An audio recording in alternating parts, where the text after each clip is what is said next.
Olá, tudo bem com você? No capítulo 21 do livro de Atos, encontramos Paulo realizando mais algumas viagens por Tiro, Cesareia, depois indo a Jerusalém. E no verso 5 encontramos algo bonito aqui. Diz o texto que ali na praia nos ajoelhamos e oramos. A oração era um estilo de vida da igreja cristã primitiva. Eles sempre estavam em oração e por isso a igreja tinha poder.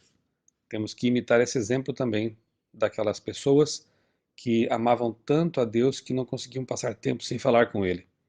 Verso 8, Filipe, o evangelista, tinha 4 filhas que profetizavam. A influência religiosa dos pais alcança os filhos. Jovens profetisas. Deus não faz acepção de sexo. Todos têm lugar na missão, na obra da igreja.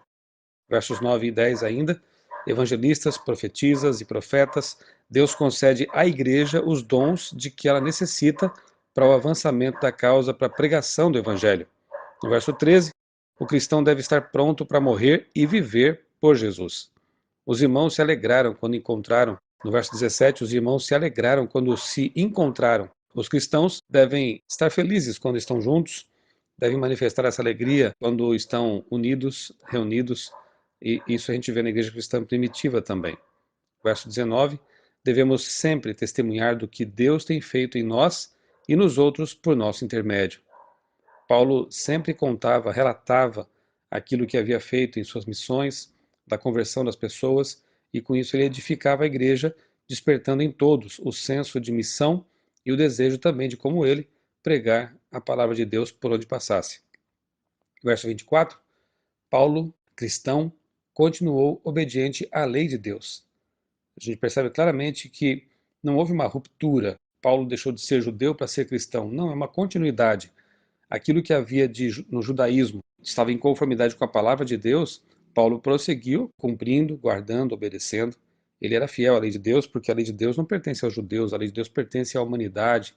Foi dada por Deus a todas as pessoas.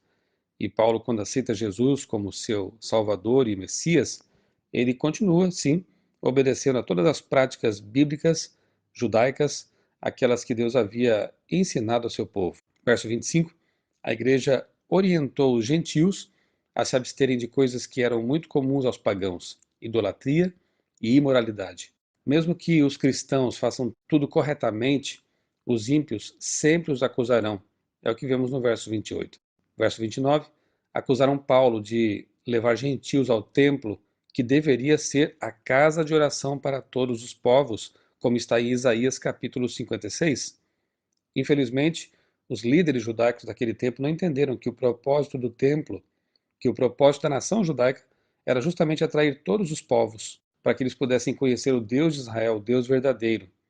E Paulo faz justamente isso ao levar à casa de oração, ao templo, gentios, e foi criticado por essa atitude. Versos 37 e 40, a habilidade de falar outros idiomas é uma grande ferramenta missionária. Aqui vemos Paulo falando em grego e depois em hebraico. Se você puder estudar idiomas e se preparar assim para ser um missionário em outras terras, isso é uma boa coisa, porque abre portas, nos deixa aptos para nos comunicarmos com mais pessoas, e Deus espera isso de nós. Versos 39 e 40, o povo queria espancar Paulo e ele estava preocupado em pregar para aquela multidão. Que atitude nobre, que atitude guiada pelo Espírito Santo. Quando muitos talvez quisessem fugir dali, não mais dar importância àquelas pessoas que o espancavam, Paulo ainda pediu a palavra para pregar o evangelho para aquelas pessoas que antes o estavam maltratando. Isso é amor pelos perdidos. Isso é senso de missão.